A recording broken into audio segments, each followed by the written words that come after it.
with just being by yourself. You are not willing to settle for good enough. I don't want wind up by yourself. I don't want good enough. I want what's good for me. And what's good for me ain't gonna always feel good to me. And I have to know the difference. Welcome to Concrete Reality TV, where we strive to know more and do more with what we know. My name is Efrem acapella.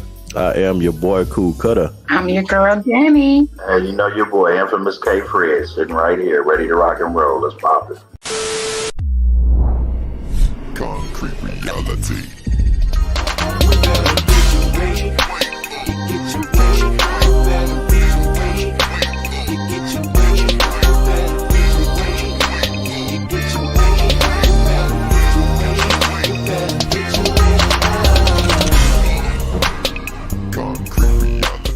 All right, so tonight's topic, we're going to dive right on in.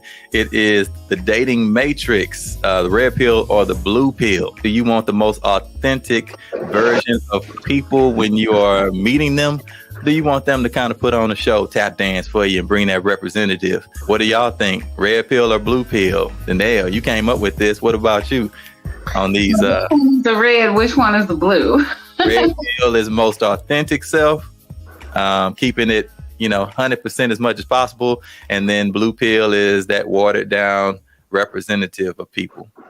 Well, I'm wearing red, so I'm going with the red team. I'm going to go with the red team. And the reason why is because, in my opinion, sometimes we want the representative because it's easier to swallow. But in genuineness, everybody wants to be loved for who they are. But we send this watered down version of ourselves because we also want to be accepted. Well, I've come to the point that if I have to pretend to be what you love in order to be accepted, I'd rather be single. So I'm at a point in my life now where I'm taking the red pill all day because that's the only way I'm going to receive what I'm really truly seeking. And that's genuine love, someone to love me for myself. And they can't love me for myself unless they see me, the real me. I can relate. Okay, Fred, what about you? You're a red pill person, a blue pill person? I think a bit of both. I think, over years you mature. And with the maturity comes different choices and different decisions. But ultimately, that's interesting, Efrem. I mean, I'm going to leave it right there. I choose both. Okay, cool. Cutta. Man, I think I know you, but I'm curious about what your thoughts are on this one. I've always been red pill for the most part. I understand that men and women, we date on different frequencies, different purposes, different. We also have different foundational reasons as to why we date in general. But I saw early on in the dating world what the representative would get you versus what the red pill, the authentic person would get you. For one, you had to deal with less lying. And I'm talking about from yourself because you can't stop other people from lying to you. But you being 100 with yourself kind of matters the most, especially like to me, because at the end of the day, I don't remember lies well. So me running game, lying and BSing, never been really my style, because I saw what it got you. Whole bunch of drama comes with that. So I'm definitely red pill, but of course we'll get into the other stuff later on in the show. But yeah, that's my answer. For me, I'm definitely a red pillar. I always like presenting who I am. That way we can flesh out the inconsistencies, incompatibility that we may have between us, expectations on the table. Don't waste my time because it's valuable. I don't feel like going through the whole I usually, even on first dates with me when I was dating, I would put things on the table on purpose just to see how people gonna react. I'm like, hey, we're gonna talk about this. I want to see how they're gonna act, how they're gonna respond. That way I can kind of flesh out their personality, because, just to kind of cover up that or, reveal that representative people usually throw at you. I'm like, let me go ahead and flesh that on out and start having these deep conversations right off the bat. I don't even wait. First date, we talking about politics, we talking about religion, we talking about all that just to see where they head at. And then if they, get pissed or whatever, I can see that right off the back and know what I'm dealing with. And then same thing for me. I might not be their cup of tea as well. It might be too much. So I always try to stick with the red pill. Now, when is there too much red pill? Because, sometimes you hear a lot of times, don't tell them everything right up front. Is that watering down the genuineness? Is that kind of sort of putting a representative out there? Because I ain't going to tell you my whole story because it might scare you off. I mean, is that kind of not taking the red pill? I mean, because some people feel like if they're not lying about major issues, they can just kind of like your resume. I remember when I was being trained on my resume and how to formulate a resume, and you didn't have all the job experience. And I remember the lady in my training class, she was like, have you ever babysat your brothers and sisters, your nieces and nephews, your little cousins? I'm like, yeah. She was like, okay, well, you got time management experience, you got food preparation experience, you got childcare experience, and all this stuff goes on your resume. And that goes as real experience. And so sometimes we embellish what we put out there, even if you having those tough conversations, because we still watering down the genuineness. True. So yeah, that is true. But what you're talking about, and this is where I say it's a bit of both. It's not red or blue pill, because it's this one thing in between when you're talking about dating and getting to know a person, and that's trust, right? So you're not going to entrust them with the most personal parts of you right off the bat. And just because you don't do that doesn't mean that you're not being authentic, right? Because if you're really true to yourself, then you understand that everything comes in layers, right? And trust has to be earned and gained on both sides. So the representative is always going to be there, because you're not trying to go into dating, you know what I'm saying, exposing all your baggage and shit. You know what I mean? And that's with anybody. So you're always going to put that best foot forward with the representative until through the dating process, you establish the trust. And then through the trust, it opens up into the friendship to go, hey, I can divulge this to you because I know that whatever information I give you about the most personal parts of me are going to be kept in confidence, or I'm not going to be judged, right? And that's what leads to, I think, what Danelle was saying earlier, that total acceptance of someone, right? But that just doesn't come off the back in this black or white, red or blue pill, right? It comes over time and in layers. As interesting. No, but then also at the same time, I'm sorry, go ahead, Cutta. Now I was going to touch on what K. Fred said. In my experience, the more authentic you come off, you kind of give people that level of comfortability that, hey, it's okay for me to be open with this person because they're authentic. They're revealing things to me that they don't have to. So the more open and honest you are with who you are, you kind of give that person an angle to be able to say, hey, well, you know what?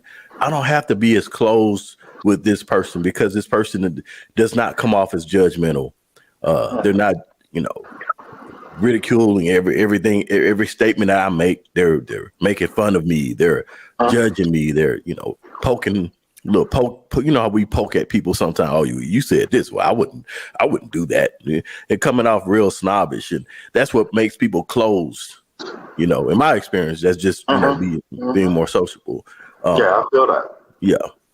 Now, what about this? Just two parts of my response is part one. K. Fred, you were saying that as the relationship develops, you start to build that trust in one another. But how do you feel if someone has kept something from you that could have possibly changed the level that you wanted to build with them had you known up front? What is expected to be? What is something that you should share up front, and what shouldn't you share up front? What? So man, that's an interesting question, because now you're talking about expectations. Okay. And I think sometimes when we're dating, we put people in this box. of our expectation, meaning they got to do, they got to be, they got to say in order for me to be comfortable with them. Okay. And sometimes when you put people in that box of expectations, you don't allow them that room to be authentic. So back to your question,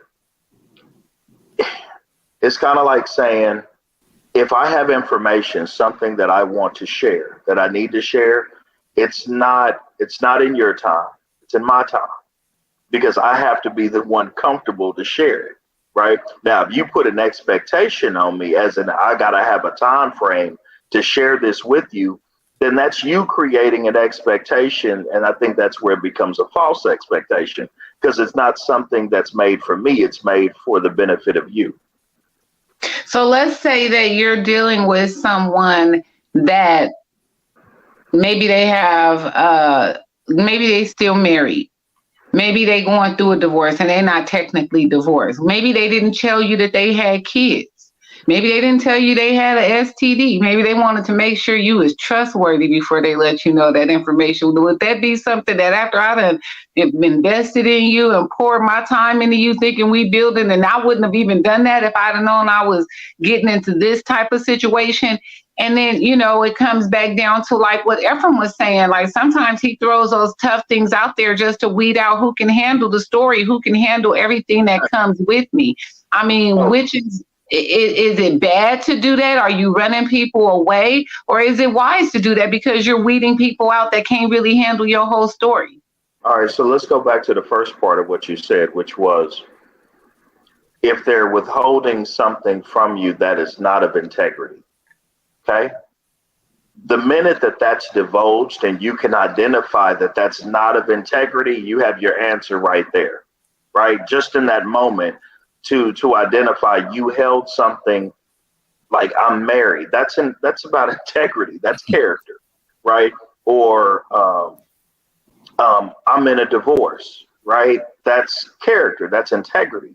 So those things are being shown to you so that you can make a choice at that point. And normally for me, if somebody's withholding something like that deals with their integrity and character, yeah, I'm probably not going to mess with you because I see who you are. You just showed me. You know what I mean? So there's no need for me to move forward after that. I have my answer.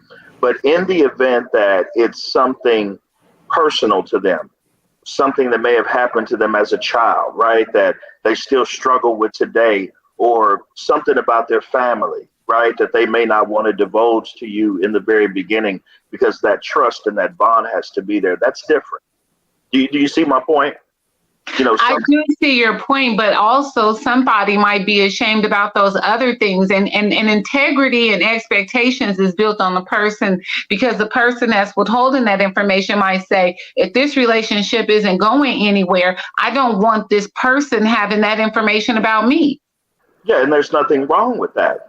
You understand what I'm saying? This is so when they do build that relationship and trust, and they decide, okay, now you let me know that you really care about me, so I'm going to tell you this big secret that's going on, and you say, wait a minute, that's integrity and character. You should have told me that from the beginning. They could feel the exact same way about why they kept it a secret as somebody else would about why they went through something through childhood. How do you set that standard? I think that Efrem says stuff like that all the time. It's on a case-by-case basis. Like, you can't judge somebody for what they feel at that moment. Just like you were just saying, they may not feel comfortable telling you that they're still going through a divorce, or that might make you feel like that's something you would have preferred to know. But that could be something that affects somebody in regard to, let's say, I'm dating a woman, I'm a man, I'm dating a woman, she's been through sexual abuse as a child. That might affect our relationship. That might affect her comfortability level with sex or whatever. Like, if she's that uncomfortable with it, they may feel like you should have told me that from the beginning. So again, that gauge of integrity and character could be gauged based on who's judging it. Not necessarily, because it's like I told you before, it goes back to, once again, expectations. Now, you can set an expectation for somebody all day long. That doesn't mean that they're able to live up to it. Now, on the other level too, Danelle, what I also hear in those statements is judgment, right? Now, if I'm truly with someone, I don't really care what you've been through because the past is gone. The only reason that I want to know is to understand how it may take part in the presence. But what your past and your history and your this and your that is, I don't really give a shit. I'm not dating that. And whoever you were 10, 5, 15 years ago, that's who you were then. That's not who I'm dating. I'm dating who I have now in front of me. So now and today, in this moment, I'm looking at who you are, what your character is, right? Do you stand on your word? Are you a lady? You know what I'm saying? How do you handle your business? Are you thorough? Are you selfish? Are you a giver? Do you provide reciprocity? Those are some of the things for me as far as intangible qualities that I would prefer to focus on that person having, other than some history that doesn't even exist anymore. Ooh. So wait a second. So wait, let's dig in real quick, because y'all touched on a couple of things that I'm always thinking about this marketing, because that's what it is. We trying to sell stuff. We selling shit. We're trying to sell ourselves in order to be chosen, or to pick someone.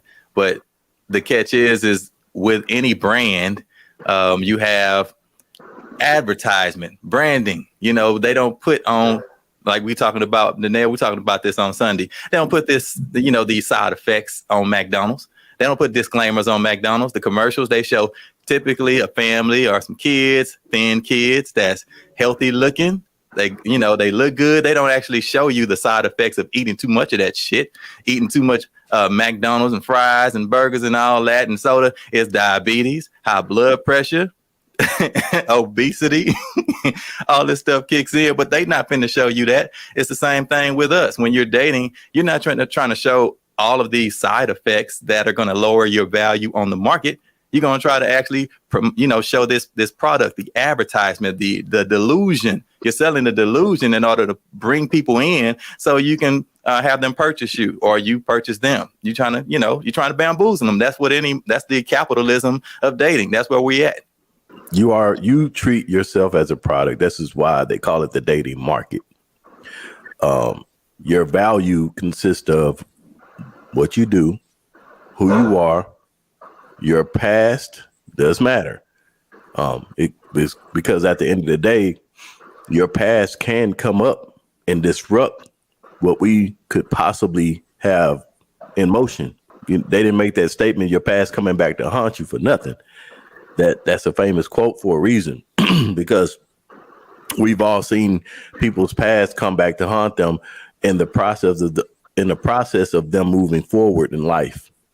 Because it may be something that you didn't handle. So to those people who may be in relationships that may not be completely done, or in marriages that they are not divorced yet, but they're trying to move forward with, a new person who has no idea what they're getting themselves into.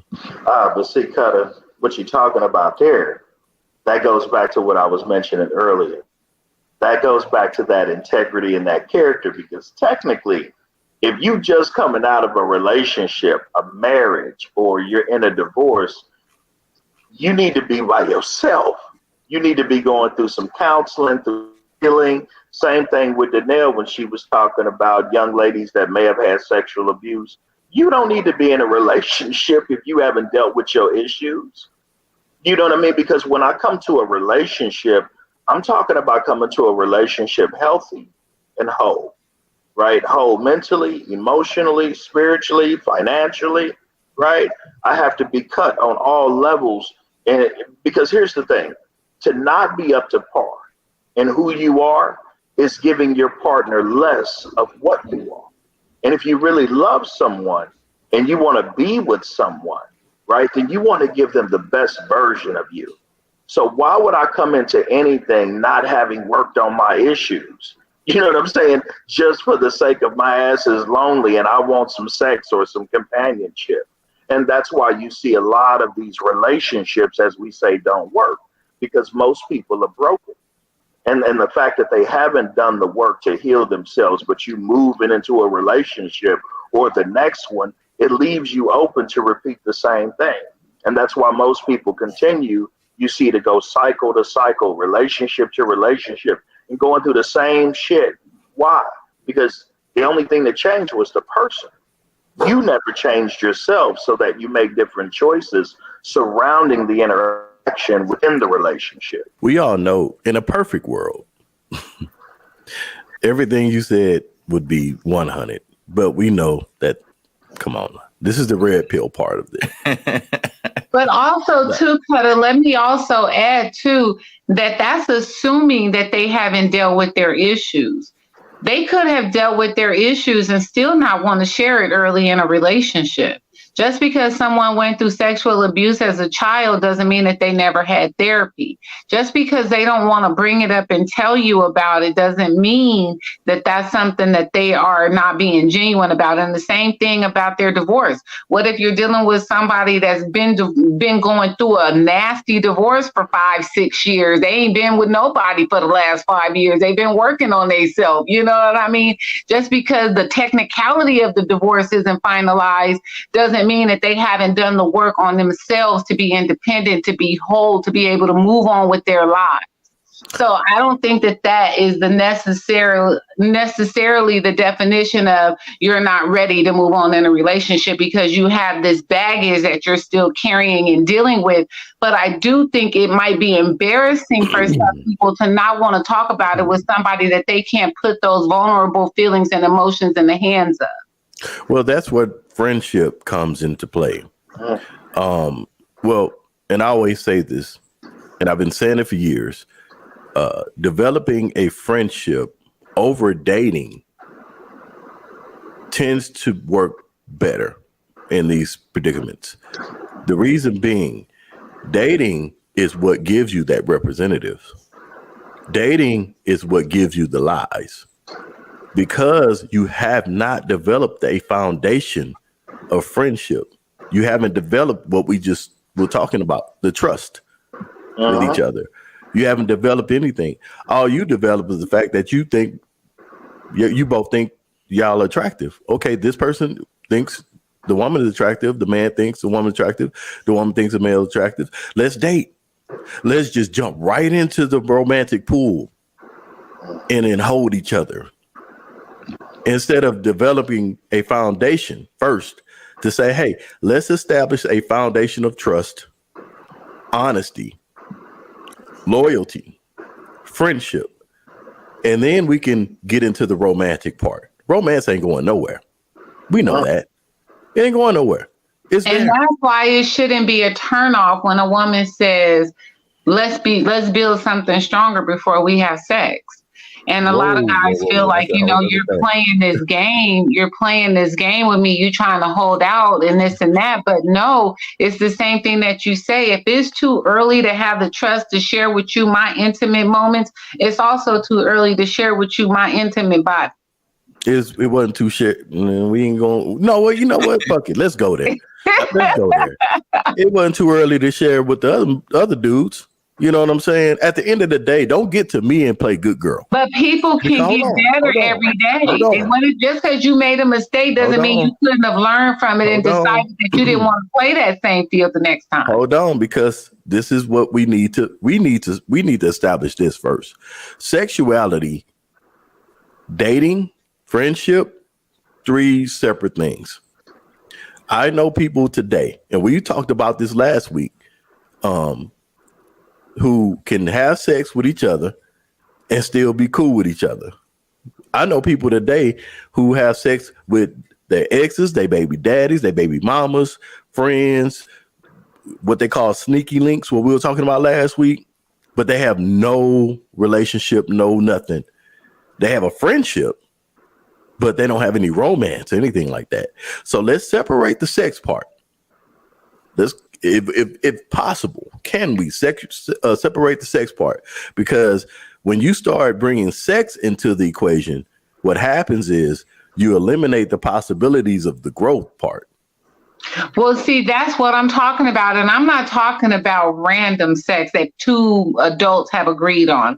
I'm talking about early sex in a relationship when you are dating. You're trying to so-called build a relationship. Like you just said, it's important to build that friendship first. But a lot of times we want to confuse things by involving the sex and the intimacy and expect the emotions and the expectations to not change, because It's too soon for the emotions and the expectations to be too attached and too high, but it's not too soon for you to give me the sex. So that's where I feel like there might be a contradiction in dating, not just the agreement of we both want to just hook up. That's not what I'm saying. Hold on. Let me touch on that, K-Fred, if you don't mind. Please. My favorite quote, this is not yours, so don't steal it. My favorite quote that I made up, it's not when you have sex, it's what happens after. See, what happens is when you have sex, this is where the confusion comes in. You don't talk. There's no communication. So in the woman's head, I wonder if he still likes me like that. Did I give it up too soon? Damn, I knew I shouldn't have sucked it. I shouldn't have let him hit it from the back. Damn, I shouldn't have rolled him like that. Was it too good? Should I let him do that? Does he like me like that? I don't want him to just think I'm a hoe.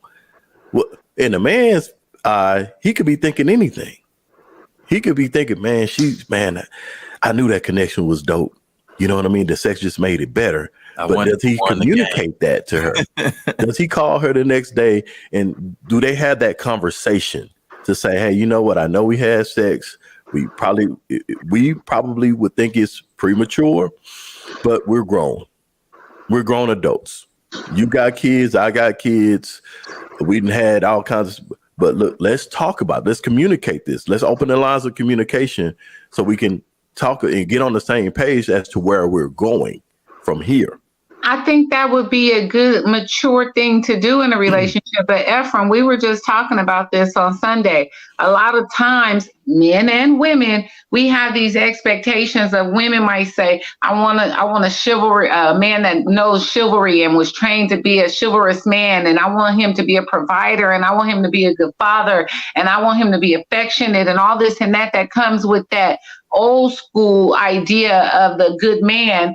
And then you got these men saying, I want this woman that is a nurturer, and I want her to be able to cook and be able to keep the house right, and I want her to be able to be a good mother, and I want her to this and this and that and that. But are we feeding that to each other so that we can bring that out of each other? Because oftentimes we're met with that lack of trust that doesn't allow either of us to really be vulnerable to build that. And I think that brings it back to the topic of the question. We say we want the red pill, but how vulnerable are you willing to be to build the red pill? So wait a second. This is cool because with the expectations, a lot of times, like you gave the example, we'll set these expectations based off of whatever ideology that we learned or watched on a movie or something, or read in a book or grew up with from our traditions. But then we'll want that and set this expectation, but then we are not the match for that expectation. You got a lot of women and men that want chivalrous women, but they ain't no chivalrous man. And then you got a woman that wants a chivalrous man, but there ain't no chivalrous woman. It coincides with each other. Same thing. You want a Christian man or a Christian woman or some highly religious, but you ain't that. And you ain't even in the market, in that actual market, to find that particular person. If you want that type of person, you got to go to that market. You can't go to a porn store expecting to find some sort of healthy relationship that, you know, in that store. That's not where you find that at. You can't go to a certain store looking for a particular product if they don't sell that product and then you expecting to find it. That don't make no damn sense. But that's right. Do you have to offer what you're looking for needs? If you want a woman that's old school, old fashioned, all this and that, you don't want her to be loose. You don't want her to have multiple unnumbered sexual partners. You want her to be a stay-at-home woman. You can't find her at the club. You can't find her dancing on the pole at the strip club. And you can't treat her, once you do find somebody that has those qualities, you can't treat them like a punk. You can't treat them like the lesser vessel because you have that control or whatever. Like, do we treat each other the way that we want them to treat us in return? Or do we say, you know what, until I get what I want, I'm going to treat them just like I've been treating everybody else? Because most of the time you have to build what you want. It doesn't come all the way prepared. You might see some qualities and potential, but most of the time our partners don't come exactly the way that we would have wanted them or the way that we get along and mesh together. We have to figure that out together as we grow together. So are you willing to be vulnerable enough to really grow with somebody so where your roots are solid, or do we put up these barriers and walls where we still protect ourselves above everybody else like we do with everybody else in society? You just explained the modern day dating scene. People don't trust each other. There is no trust there. No. There's nothing established. Okay, I can't. Go ahead. Okay, Fred, you've been quiet. Bite my tongue over here. Y'all know we concrete reality TV. We gonna keep this straight 100. First off, let's go back to the sex thing, right?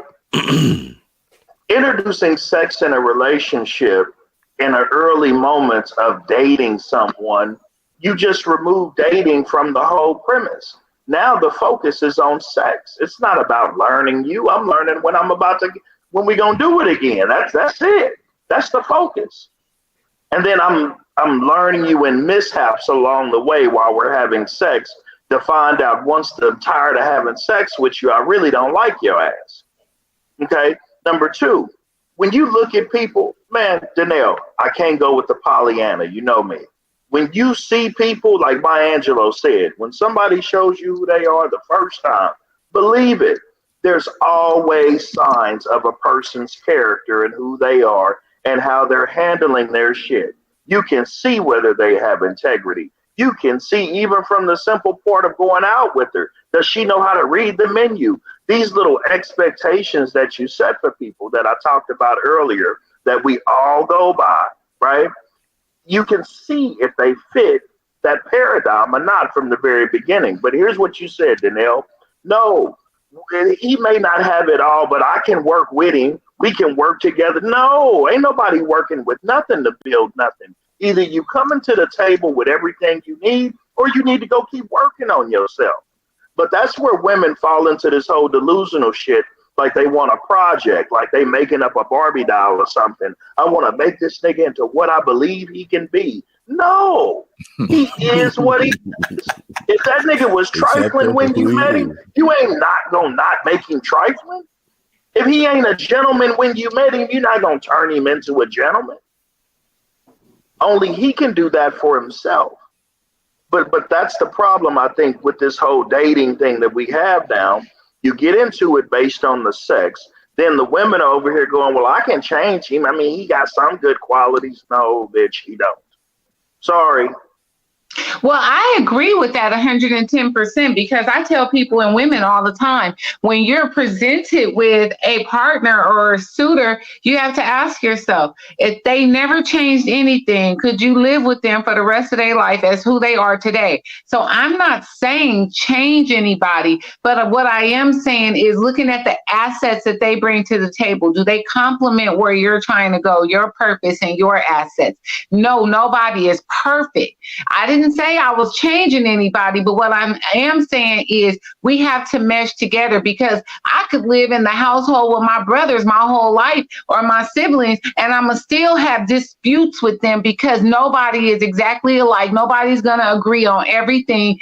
And what I mean is when you build someone, it takes that friendship. It takes getting to know each other. It takes building that trust. It takes communication. It takes me learning your likes and dislikes, me showing that effort to invest in you to build that type of relationship. So and then when you see that somebody has the qualities that you could work with, that don't mean change them. I mean the qualities that you don't have to be perfect, but you bring enough assets to the table for us to really do something that we really want to accomplish in life. We can work together and partner together to make this happen. So no, I don't think that anybody should look to changing anybody in order to see what they're going to have in the future, because you have what you have. But I do think that when you're dealing with your negotiables and non-negotiables in dating, you have to understand that every checkpoint ain't going to always be checked off. And that doesn't mean that that's not a real good candidate for you to build a life with. You mentioned that you're willing to, I guess it depends on the attributes of the candidate. So it depends on the attributes of the candidate on, I guess, what you value them as, on if you're willing to work with them, even though they have flaws on the resume. Wow. Even though they don't meet the expectations of the job, you'll still bring them in for like a temp to perm type of position just to kind of see if they'll work out. I don't know. Like for instance, let's use a job as an example. Mm-hmm. Let's say that you see a job posting and they want somebody with the bachelor's degree, but you don't have a degree, but you have 20 years experience. And they might say, you know what, we wanted somebody with a degree, but her experience is going to outweigh somebody with no experience just with a degree. So I think I'm willing to compromise on this standard that I had set or this expectation that I had set because I think their experience is going to bring me more benefit. No, hell exactly. No. You don't. If you set your standards for this position, then these the goddamn standards. But that's why I say you have negotiables and non-negotiables. There might be, like, for instance, you might say, I want somebody on my wish list. I want somebody that is retired and they got a wealth of money coming in. They don't ever have to go to work. We could live on the beach for the rest of our life. Well, maybe you might not meet that person that's retired for y'all to live on the beach for the rest of your life, but maybe they have enough independence that y'all could still have the lifestyle that you want, but they still got a job. That's not something that's going to be like, well, I can still go on the beach. We can still take trips. He just got to go to work sometime, or she just got to go to work sometime. But Efrem, here's my issue with this. Because most of the time when you bring back to somebody and you start categorizing these expectations, they're all based around monetary shit. What they do, what they got, what they can provide, what they give. I never hear anything about anything intangible. Is that motherfucker just? Is he trustworthy? Is he laudable? Is he upright? That's what I mean when I talk about integrity and character. There is an intangible value that extends in a person outside of what they got or what they can do. I can give a damn about a woman and what she got or what she can bring to the table. I'm a man. I carry my own table with me, and I'm bringing it for her to sit at. So I can give a damn about what she got. I'm looking at the intangible qualities. Can I trust her? Does she have my back? Is she a good partner? You know what I mean? Is she soft-spoken? Is she strong in this aspect? Is she detail-oriented, right? There's other adjectives that describe the value of people that go beyond the monetary. I think that that's absolutely right, which is why I feel like when you get, like, for instance, I recently made a post that said that they're about this guy that asked me to go out to Papa Do's or whatever, and 3 times mentioned to me how expensive this restaurant was. And in my post, I was just like, I'm not impressed by anything that a man has to offer because you're not going to change my lifestyle. Anything that I want, I'm going to work hard to get it. Like you say, it's the intangibles. That doesn't mean that I don't value what a man brings to the table, but I'm not looking for the monetary things. I'm not looking for the material things either. I think, in my opinion, the intangible things are more important to me too. But in our examples that Efrem and I were just given, he was using work, I'm using that just as an example. But no, absolutely not. The material things are not more important than those other qualities. First of all, Papa Do's, we call it nigga Do's in Texas. Papa Do's is not upscale. Trust me, it's not. It was good food, but I didn't think it was that expensive. Nah, it's not upscale.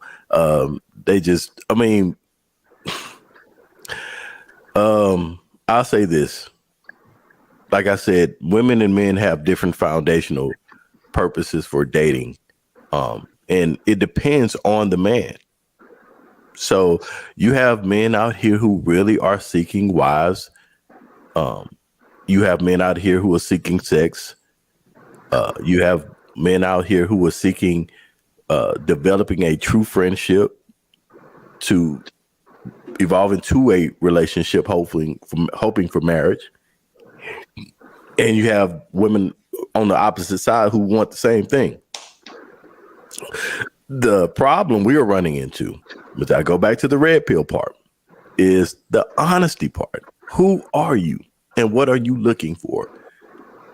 Genuinely, what do you desire at this point? That's one of my, when I was dating, that's one of my questions to either, but I was dating online, offline, it didn't matter. Who are you and what are you looking for at this point of your life? That's one of the main questions. Why? Because if you lie to me, I'm recording all this in my mind. I'm recording everything you say, because everything you say, I'm going to align it to who you are, who you show me. And if it doesn't align, I'm dismissing you. It's that simple. It's really that simple. You tell me who you are. You tell me what you want.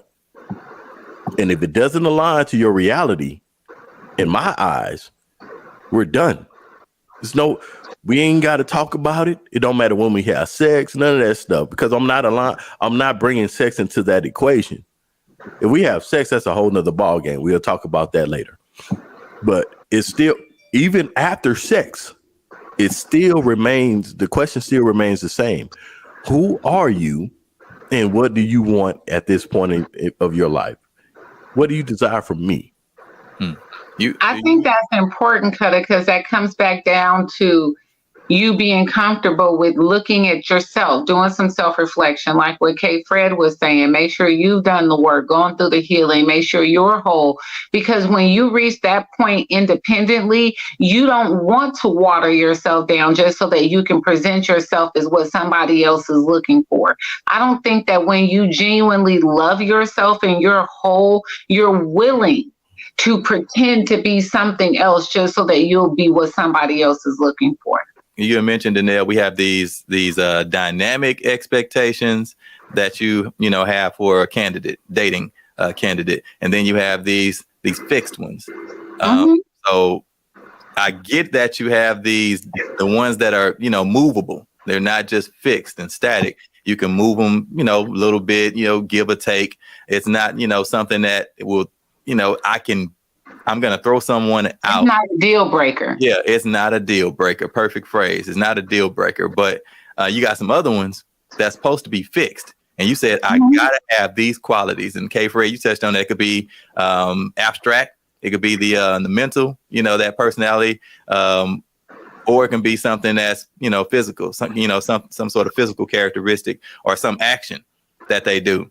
I don't know, maybe something on their resume that you got to have. If you compromise those just so you can have someone, because circumstances change, the dating markets, for example, we got to be honest.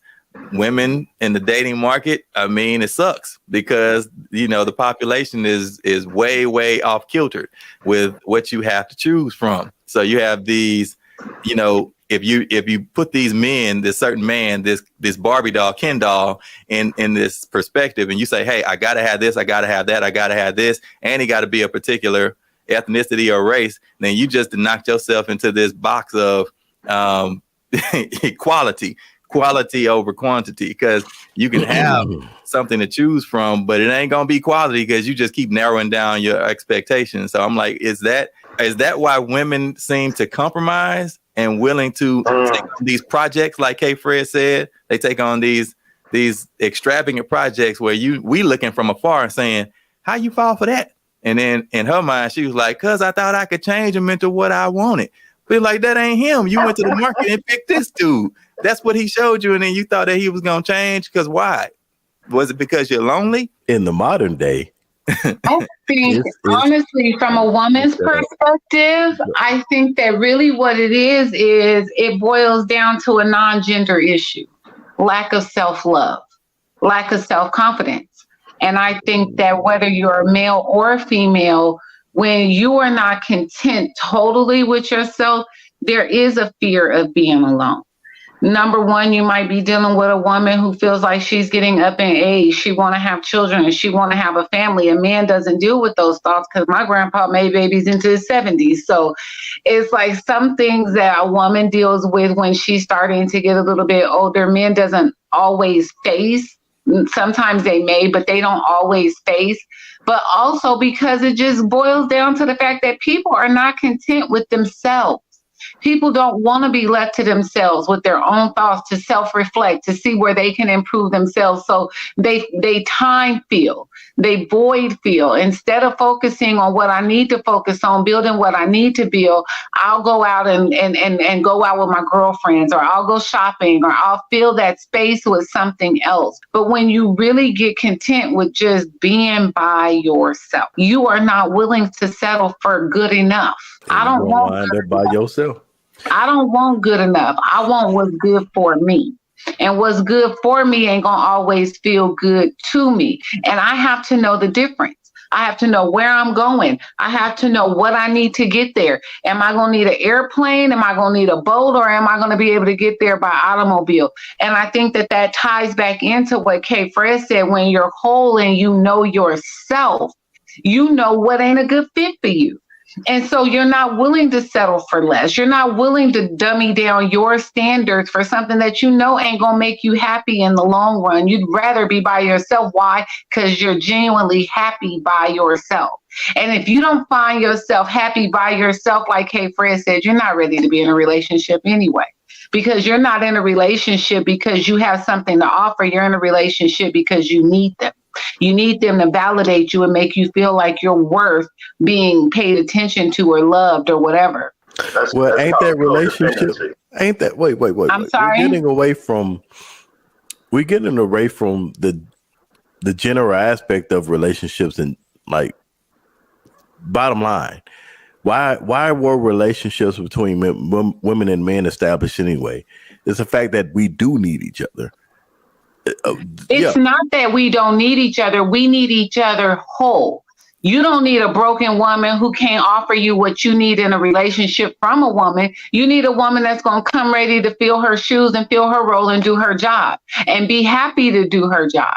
And so it's not that we don't need each other. By all means, I am not saying that I'm one of those women that say, I don't need a man because I make my own money. I pay my own bills. That's bullshit. I do. And I see nothing but quality in having a man in your life and in your children's lives. But I will say they have to be a man and not just somebody with a penis. I wasn't saying that. I'm sorry, then.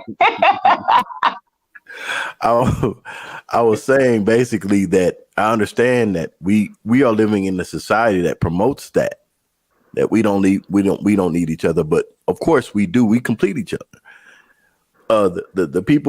The couples who've been together for the longest will tell you that, like, marriage ain't easy. You're going to have to deal with that person for the remainder of your life. So every married couple that I know that been married past 20, 30 years fight still. They still have differences. They still have bickering and all that stuff. They might go 2 days without talking to each other and then be like, what you want to eat? And then they right back, to where they were. At the end of the day, we have to get there first. The bottom line, what we're talking about is getting there. We can't even get past dating. And the reason why we can't get past dating, we just explained it during this episode. We have various reasons why we can't get past it. Is it self-centeredness? You mentioned, Danelle, you were talking about I and what I desire. You actually are entitled to that. You have it set in your mind, the man that you want, the man that you desire, just like other women have the same thing set in their minds. But what happens is you're dealing with human beings. You come to the point where you realize they don't have to do what you want them to do. They don't have to be who you want them to be. People graduate to levels in life every day, even while with other people. People, hey, you know what? I live in an unhealthy lifestyle. Me and my girl, hypothetically speaking, me and my girl, we got together. We was doing drugs. We was smoking weed. We was drinking. I got to the point to where I wanted to live a clean lifestyle. Well, she didn't. And now you have to transition to that point in the relationship to where you're like, damn, do we break up because I want to live a clean life and be more healthy, and they want to keep smoking and drinking every day? There's going to be a disconnect there. Mm-hmm. So now they have a new mountain to climb. And now this questions this drives a question in a relationship. Is it worth me staying with this person? Because I have a totally separate, different lifestyle. We're no longer compatible.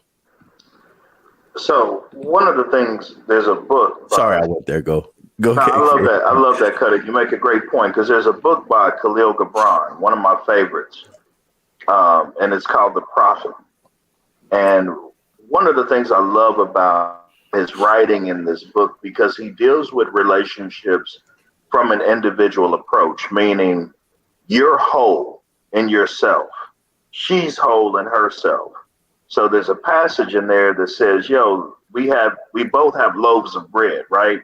But I don't have to eat from your loaf. You don't have to eat from my loaf. It's that we feed each other from the loaves that we create, right? And so what that tells me is that if I'm whole in myself, mentally, emotionally, spiritually, like I talked about earlier, and I'm dealing with a woman who's whole herself, then we're giving to each other equally.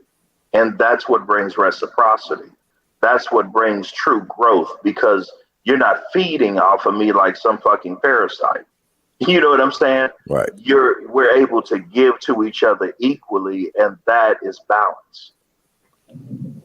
Boy, you just said a powerful word.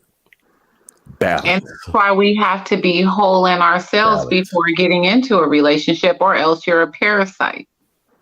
You have to have that balance. If it's not a balance there, and I was told this by an OG, that him and his wife are still together because they created balance within each other. They learned it over the years. They learned it. They went through all kinds of stuff, but through the years, through their marriage, through their trials and tribulations, their issues, marital issues and stuff like that, they learn to create balance within each other. They learn purpose within each other. And it's hard, especially today, because everybody has dating age, what I call dating ADHD. Everybody wants to everything moving like this. Well, because everybody in their minds, they think I can do better. Mm-hmm. And the grass is always greener on the other side.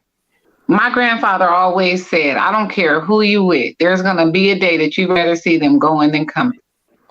And in the modern dating society, like you say, we have so many options. Let's say that I'm trying to build a relationship with one person, but he has this one thing that just gets under my skin, and everything else we good. But then I have another option and they don't have that problem. That doesn't mean that they're not going to have a flaw in another area as well.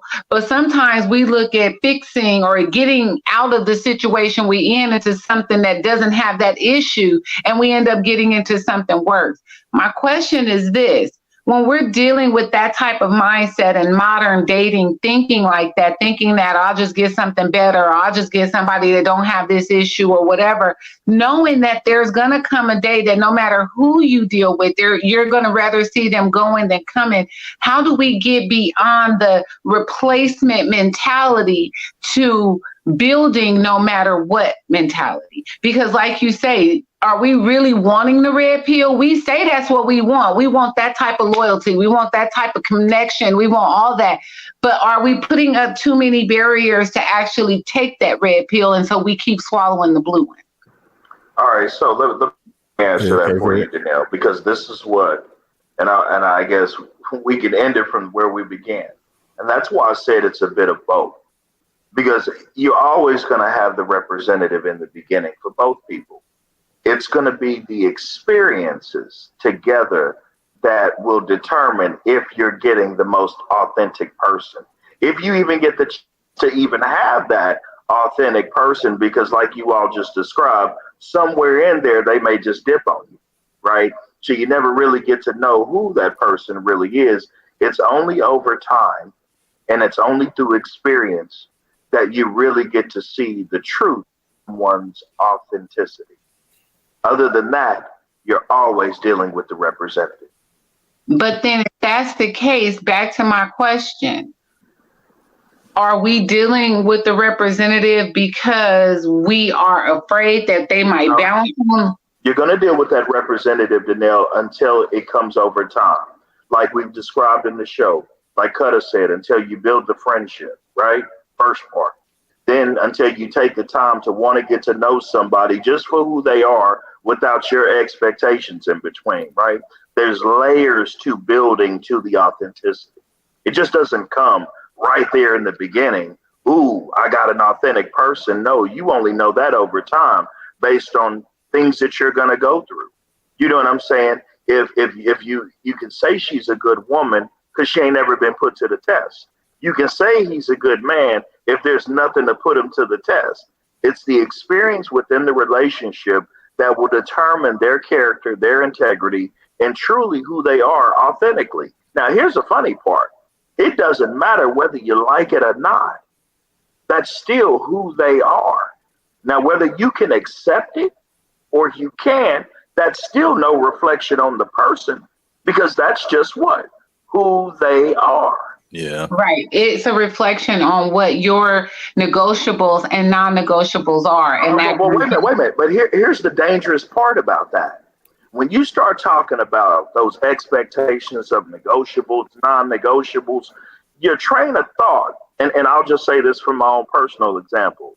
What I thought was important at 30 is not as important as what I think it is now at 48.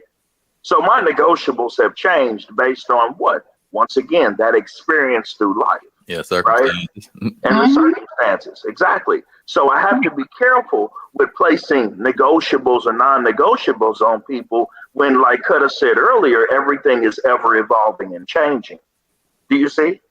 And that's I totally agree with that. But at some point, you have to tell yourself whether this person is a right fit for you or not. Just like in Cutta's example, you have to make a decision. If you get clean and they decide they want to stay using drugs or drinking all the time, is this something worth saving or not? So at some point, you have to say something is either a negotiable or a non-negotiable. So basically, somewhere down the line, a shoe got to turn to a goddamn shoe. Right. Damn right. But here's the thing. You was expecting a boot to turn into a shoe, and that's always been a boot.